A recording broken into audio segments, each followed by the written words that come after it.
لا حول ولا قوة إلا بالله العلي العظيم. حسبنا الله ونعم الوكيل، نعم المولى ونعم النصير. الحمد لله الذي هدانا لهذا وما كنا لنهتدي لولا أن هدانا الله لقد جاءت رسل ربنا بالحق. ثم الصلاة والسلام على النبي الأمي القرشي الهاشمي الأبتهي الخاتم لما سبق والفاتح لمن غلق المعلن الحق بالحق المعلن الحق بالحق الذي سمي في السماء بأحمد وفي الأرضين بأبي القاسم مصطفى محمد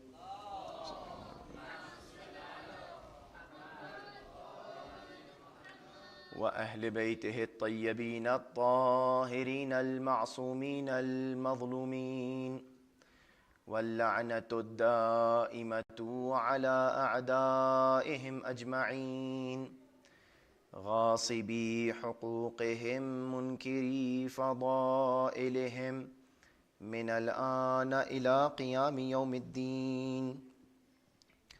أما بعد، فقد قال الله تبارك وتعالى في القرآن المجيد والفرقان الحميد وقوله الحق: بسم الله الرحمن الرحيم. يا أيها الذين آمنوا اجتنبوا كثيرا من الظن إن بعض الظن إثم ولا تجسسوا ولا يغتب بعضكم بعضا أيحب أحدكم من يأكل لحم أخيه ميتا فكرهتموه. صلوات على محمد وآل محمد.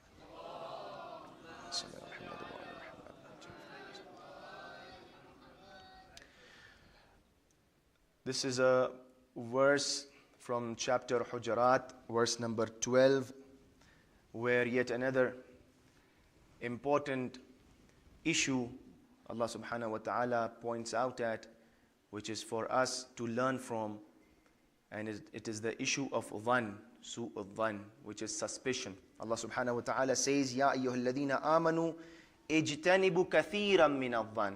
O believers, try to refrain from suspicion, most of suspicion. Inna ba'da dhanni, because most of these dhan you have to refrain from, because few of these dhan and these suspicions are ithmun, they are sin. Wala tajassasu, and don't try to spy on each other. Wala yaghtab ba'dukum ba'da, and also do not backbite, avoid backbiting. Now this is one very important issue which I think almost everybody goes through, having bad opinion about someone. There is a good opinion about someone and there is a bad opinion about someone.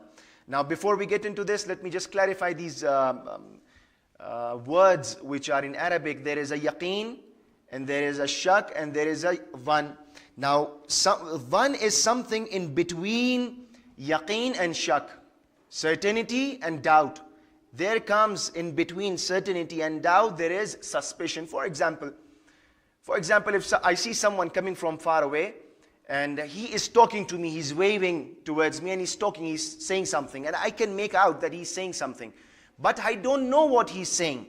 Now, when I see that person coming to me and he's talking to me, but I cannot make out what he's saying, if that person, in my view, is a good person, I'm going to have a good opinion about what he's talking to me. I might say he's saying salam to me, or might be greeting to me, or might be asking how I am. This is how I perceive this situation. But if I have a bad opinion, and if I have bad terms with this person who's talking to me from far away, and I don't know what he's saying, then I will have a bad opinion, and I will start having suspicions that he might be abusing me, he might be cursing me, he might be saying something bad to me. This perception that we make in our minds, it is between certainty and doubt. Either you are certain of something, then you act upon it. If you have doubt about something, don't act upon it. Sometimes a person is in between certainty and doubt, and he makes an opinion. If the opinion is bad, it's known as suspicion. It's known as dhann. Now this dhann can be good and bad. There is husn al-dhann and there is a su' al-dhann. If I perceive and if I understand, if I make a good opinion, it's known as husn al-dhann, and this is recommended, this is good. If I don't know something, I have to have a good opinion about that person. And if I don't know about something, I have to refrain. Why? Because inna ba'd al-dhanni ithm. Many of these dhann and many of these suspicions are sin. Now these suspicions are of two types. Sometimes a person is having suspicion regarding mu'mineen, other people, and sometimes, God forbid, sometimes a person is having suspicion regarding his own creator. He suspects Allah subhanahu wa ta'ala. He doubts Allah subhanahu wa ta'ala. And he's having this su'a dhann regarding Allah subhanahu wa ta'ala. Oh, why Allah is doing this to me? Why Allah did not give it to me? Why Allah gave it to the other people? Why this hardship is falling upon me? Why He took away a loved one from me, not from someone else? He is not just, He is not adil. All of these things are su'a dhann billah. This is suspicion regarding Allah subhanahu wa ta'ala. And these suspicions gradually lead to shirk and kufr. This is how important this is. This is how serious this disease of heart is. In one of the narrations, Imam Rada alayhi salatu wasalam,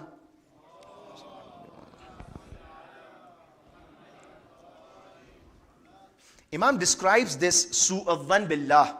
And Imam says, أحسن الظن بالله فإن الله عز وجل يقول.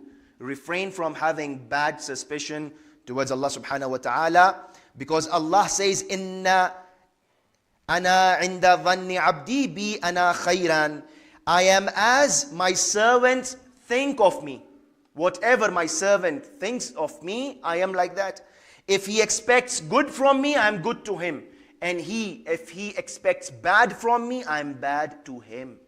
This is the effect of su'a dhann billah.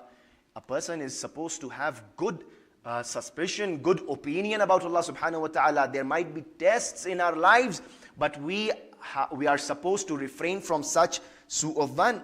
And in another narration, Imam says, Wallah alladhi la ilaha illa huwa la yu'adhibu Allahu azza wa jalla mu'minan bi'adhabin ba'da tawbatin wa istighfar. This is very serious. Allah subhanahu wa ta'ala, there might be questions arising after you listen to this hadith. Inshallah, I will answer if there is anything in your mind. Allah subhanahu wa ta'ala, Imam says, Allah subhanahu wa ta'ala, la ilaha illallah, Allah, that there is no God except Allah. He forgives a person. If a person repents and is asking for forgiveness, Allah subhanahu wa ta'ala forgives that servant and that person who is asking for forgiveness. But He will not forgive two sins.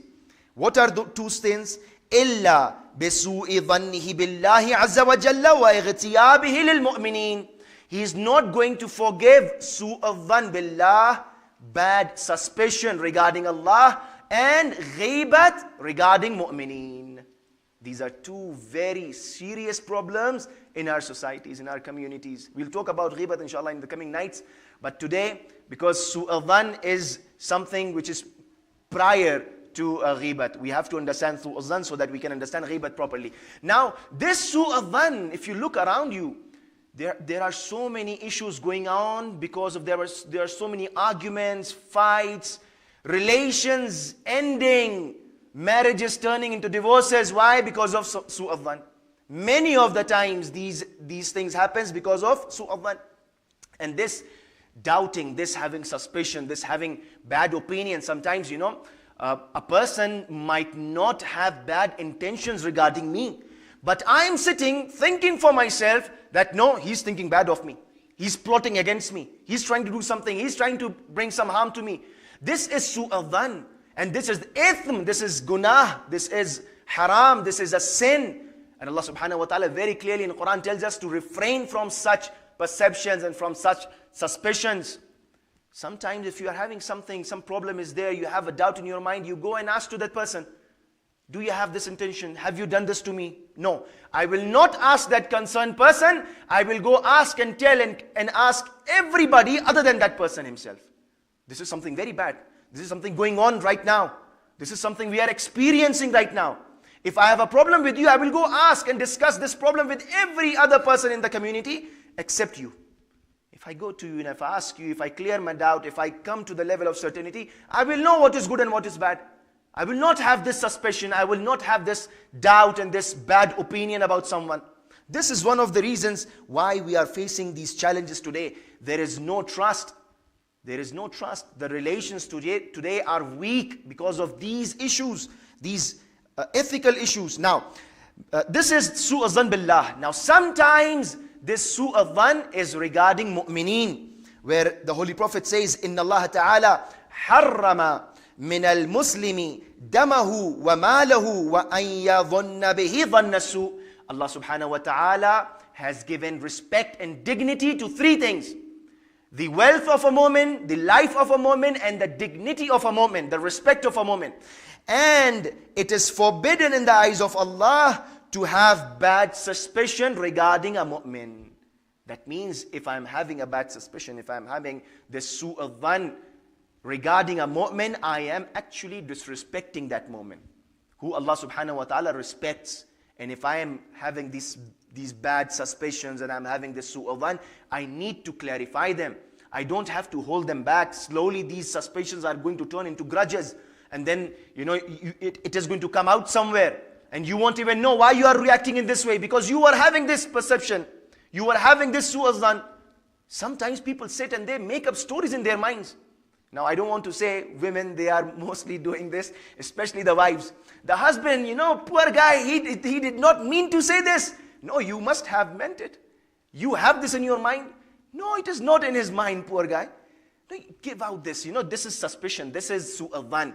Try out, listen out to people. And the husband, both the ways. It goes both the ways. Now, some of the men are also, getting these attributes from women also. So, some of the men, they are acting like ladies now. Unfortunately, they are not acting, serious in their lives. You are mature people. You need to resolve issues. You don't need to be part of the issues. Some of the elders, sometimes we see, they are having these suspicions. They make up story in their minds. Many of us, we are all into this. We are all into this. I don't want to categorically say someone is there and someone. Everybody goes through this. Everybody is having this suspicion. Now we have to clear our minds and hearts from this suspicion, because it is going to lead to some very serious problems. Problems like shirk, problems like kufr, and we might not even understand. There are riwayats and narrations where it is said, Imam Ali, Amir al-Mu'mineen alayhi salatu wassalam,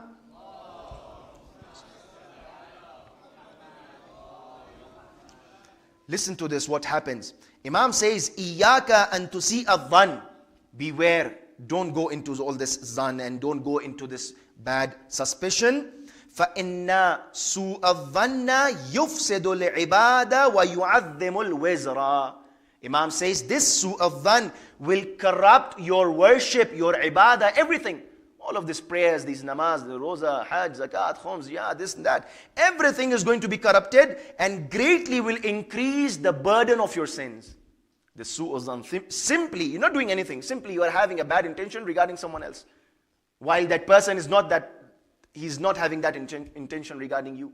So this su'u dhan automatically starts to corrupt our ibadat. The more we do, sometimes we think, we are praying, we are fasting, we are supplicating, we are going on hajj, we are giving our khums on time. Everything is perfect. Your furu'at ad-din are perfect. But there is something missing and you don't understand what wrong I'm doing. Maybe it's su'u dhan. Maybe. You never know. These ethical problems, sometimes they destroy our worship, and the effect that I need to get from my prayers. Inna salat mi'rajul mu'min, inna salata tanha anil fahsha'i wal munkar. Why is it not affecting? Why this prayer is not having effects on our lives? Because this su'u dhan or maybe other diseases are corrupting these prayers. They will not have their natural effect. And then the Holy Prophet says, Utulub, see how important, this is the beauty of the religion. Utulub li akhika udhran, fa in lam tajid lahu udhran, faltamis lahu udhran. Subhanallah. The Holy Prophet says, if you have suspicion regarding a mu'min, اطلب لأخيك عذرا. Try to make an excuse on his behalf, on your mind. Maybe he said this because of that reason. Try to make an excuse for that mu'min.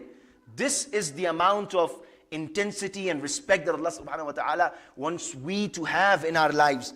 اطلب لأخيك عذرا. Try to make some excuse for your brother. فإن لم تجد له عذرا.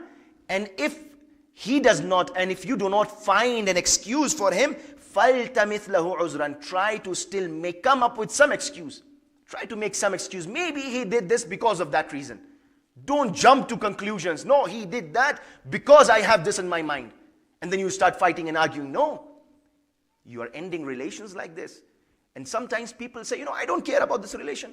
I don't give a damn. I don't really care. They don't concern me. They don't, feed me, and I don't feed them. This is not the way how life goes on. This is not the environment Imam ﷺ wants us to live in. The Holy Prophet, the sixth Imam again says, and this is more intense. Imam says, إِذَا بَلَغَكَ عَنْ أَخِيكَ مَا تُكْرَهُ. This is very, this hadith, if you just remember and memorize, the boys and the girls, if they can memorize this, and remember for your life. إِذَا بَلَغَكَ عَنْ أَخِيكَ مَا تُكْرَهُ. If something reaches you from your brother or from your sister, if something reaches you which you don't like, ma tukrah, you did not like, you did not appreciate, some news, something came, some word came to you from your brother, ma tukrah, you did not like that, فَطْلُبْ لَهُ عُذْرًا إِلَى سَبْعِينَ عُذْرًا.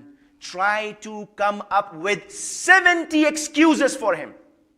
Try to come up with 70 excuses. We don't even try to come up with one, and we try to jump to conclusion, right? We try to show our courage. We try to show that we are something. Oh, he told me this, I will show him. And that is not the way. That is not the way. The humbleness and the humility that the Holy Prophet wants you to show regarding mu'mineen, it's different. The whole concept of our life is different. What the Holy Prophet is teaching us, what the Ahl Bayt al-Islam are teaching us. فَطْلُبْ لَهُ الْعُذْرَ إِلَى سَبْعِينَ عُذْرًا. Try to come up with 70 excuses that he might have, said this because of that reason, because of that. Just try to justify what he did and what you did not like from that person. فَإِن لَمْ تَجِدْ لَهُ عُذْرًا. And even after trying to find out 70 excuses to justify what he did, فَقُلْ, if you cannot come up with the 70 excuses, فَقُلْ لِنَفْسِكَ. And if you might have come up with 70 excuses and you're not satisfied, فَقُلْ لِنَفْسِكَ. Tell yourself, لَعَلَّ لَهُ عُذْرًا لَا نَعْرِفْهُ. Maybe he's having some excuse that I don't know of. After 70 excuses, if you cannot find one single excuse, tell yourself, maybe he or she is having an excuse that I am unaware of. I don't know. Maybe he did this because of some excuse. I need to go out and find out. I need to talk to him. I need to talk to her. I need to clarify my doubt. I need to come to a level of certainty. I cannot hold on like this with su'adh dhan. It is going to corrupt my iman. It is eating up my iman. It is destroying me spiritually. This is the attitude of a mu'min. This is a mu'min behaving in an environment which we want to create, an environment where Imam can come and he can reappear. Some of us, we still think, we see Karbala, so many people, millions and millions of people going, Imam still is not coming. Why? Why Imam's, the Dhuhr is not close enough? Why? Because of these things. Our environment is not that environment where we can invite our Imam. Everybody is having su'udh dhan. Everybody is having grudges. Everybody is having problem with someone else. This is not the environment that Imam likes for us to have. This is not the environment that Imam wants to come in. We have to first create an environment which is a Mahdavi environment. Now there are some causes why this thing comes up, why these issues they arise. Now first thing that Imam points out is ar-raybatu tujibu li-dhanna. This rayb and this doubt, keeping yourself in an uncertainty, in a level of uncertainty, will create this su'adh dhan. If you are having doubt regarding someone, go clarify it. This is the best way to do it. And Imam alayhi salatu wasalam says, doubt leads to suspicion. Second thing, very quickly, Bad friends and bad company. One of the topics that I want to, try to discuss, inshallah, maybe in the coming nights, is how to choose your friends and company. Imam alayhi salatu wasalam says, "Mujalisatul ashrari turithu su'az zanna bil akhyar." Sitting in the company of evil people, wicked people, will lead to suspicion towards the righteous people. So you have to refrain from people. Sometimes, our company is such, maybe we are enjoying, but we don't know that that company, that friend is really harming us. When we sit with the second person, there is always a person in our gathering who talks about a third person and keeps on talking bad mouthing about someone and creating doubts in our minds regarding the third person. This is again something haram. This is again something bad. If a person is trying to create doubts about the honor and respect of another mu'min in the heart of a mu'min, creating su'adh dhan, he is also involved in that guna, in that sin. Because he's creating that doubt. He's leading to those doubts. Imam says, try to refrain from such people. These evil people, they will eat up your iman and you will never know. Especially to the boys and the girls, they have to select carefully whom they are roaming around with, whom they are sitting with, whom they are taking their friends for. Now, third important thing, Imam says, sometimes a person is so evil that he thinks, because this is your perception, you are making up a perception, you are suspecting someone, you are having a bad opinion about someone. Why? Because that person himself is like that. Imam says, لا يظن بأحد خيرا لأنه يراه إلا بطبع نفسه. If a person has a bad opinion about someone, why? Because he sees people through the lens of his own corrupt nature. Sometimes people are making bad opinions about other people because they're bad. They need to think for themselves. Now when we talk about these things, the first thing shaitan tells us, Maulana is not talking about you, he's talking about someone else. So don't let shaitan tell you this. I'm discussing about everyone. I'm telling myself first. Because these things are so natural and these things, they are so common. I'm not a saint. I'm not an angel. I'm also a human being. I'm talking to myself first. So that a person needs to purify himself first. Everybody has to think for himself that these problems, inshallah, nobody is having these problems. And he also again needs to understand these ahadith so that this problem does not come into our lives. Now Imam says, a person sometimes, if he is having the su'adh dhan, rest assured that he is the same person what he feels about the other person. If he's feeling bad about someone else, he himself is evil. And sometimes we don't know that we end up destroying lives. Sometimes two people are fighting, they're having an argument, and the third person jumps in to resolve the issue, and that third person becomes a part of that situation then. This is again worse. Now let me tell you a story. One of my teachers, he used to mention this story. I think it is there in books. I haven't seen it in any book, but it is there, I'm sure. It is, I think, regarding one of the villages in Iran. There was a Imam Jama'at in a village, and he used to lead prayers in the mosque. One day, this Imam in Jama'at, he came running to the mosque. It was azan, and he came running, and he went to the washroom, to the toilet. And he went inside, and he came outside, rushed to the mihrab, stood on the musalla, and started his prayer. One of the person in the mosque, he saw Imam Jama'at coming out of the toilet without performing wudu. He went to the musalla and started praying. And he got annoyed with this and he said, what a munafiq he is. He's telling us to do wudu and pray, and he himself is not doing wudu and pray. So he became furious. He did not pray behind him. And after the prayer finished, he went on telling everybody, bad-mouthing about this Imam, that he is a corrupt guy, he doesn't do wudu, and I just saw him, I am the witness, and I am adil, and I have seen him with my own eyes. He came out of the toilet, he did not do wudu, he straight away went to lead the prayer, and he's praying without wudu. So the word spread, and it went on spreading, and slowly and gradually it came to that Maulana and that Imam of the mosque. And when he heard about this, he was very disheartened about what perception they were having about their, alim. We should respect our scholars. I'm a scholar, I don't want to talk about this. But, every Jamaat, they need to, respect, and they need to have, now, maybe inshallah some other time I'll discuss this in detail. But sometimes we take things for granted. We do not give priority to our deen and to our scholars from whom we are taking our deen from. Now this person went on telling everyone, and everybody came to know, the whole village came to know about this, and they were furious, and stories were made up. And in the morning, it was decided we go to the Maulana and we tell him, what did you do? And before that, he came to know about this, and he was very upset about the situation that people are having this amount of su'ad dhann regarding him. So he decided to leave that place, because if people are not respecting, he decided to leave. So he went away. Now time passed, and they appointed someone else. And this person who went on spreading this word and spreading this su'ad dhann, one day he fell sick and he went to the hospital, got injected, and he was going for his own prayers. He made wudu and he was going to pray, and he thought, I just got injected and I had an injection. Let me go just check myself if I'm having a stain of blood, or my clothes are pure or not. If there is a stain of blood, I should remove it before going. So he went to the toilet.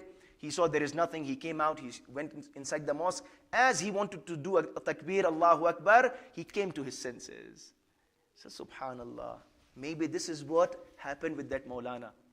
And I was accusing him that he did not do wudu. Maybe he went inside. He did not do anything that could have violated his wudu. He must have been in the state of wudu. I had no right to suspect him. And now if a person comes to this sense, he has no other choice. Where do he go? He finds that Maulana. He doesn't know where he is. Now you don't have any place to run, and you don't have any place to go. How do you ask for an apology? Now you'll have to wait for the Yawm al-Qiyamah. You both are going to meet there, and then you are going to resolve your issue. This is how intense sometimes these problems get.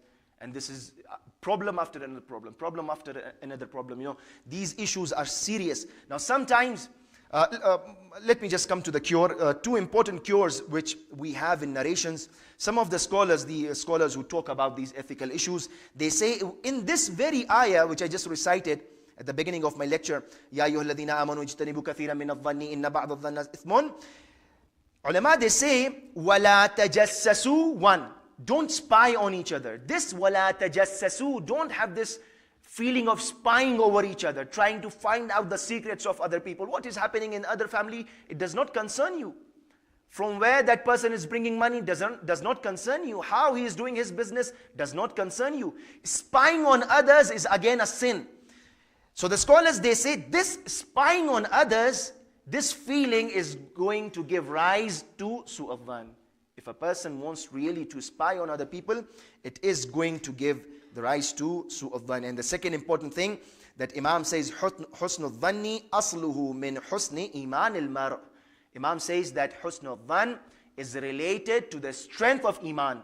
So if we strengthen our iman, husnul dhann is going to come in, and su'ad dhann is going to go off and perish. May Allah subhanahu wa ta'ala give us all tawfiq in this holy month to purify our hearts from the diseases that we are discussing from. May Allah subhanahu wa ta'ala cure all those people who are ill and who are sick, especially the lovers of Ahlul Bayt alayhimu salatu wassalam. May Allah subhanahu wa ta'ala protect Muslims around the world, around the globe, who are in distress. May Allah subhanahu wa ta'ala count us all amongst the companions of the Imam of our time, and may Allah subhanahu wa ta'ala hasten the reappearance of the Imam of our time. Wa akhiru da'wana alhamdulillahi rabbil alameen.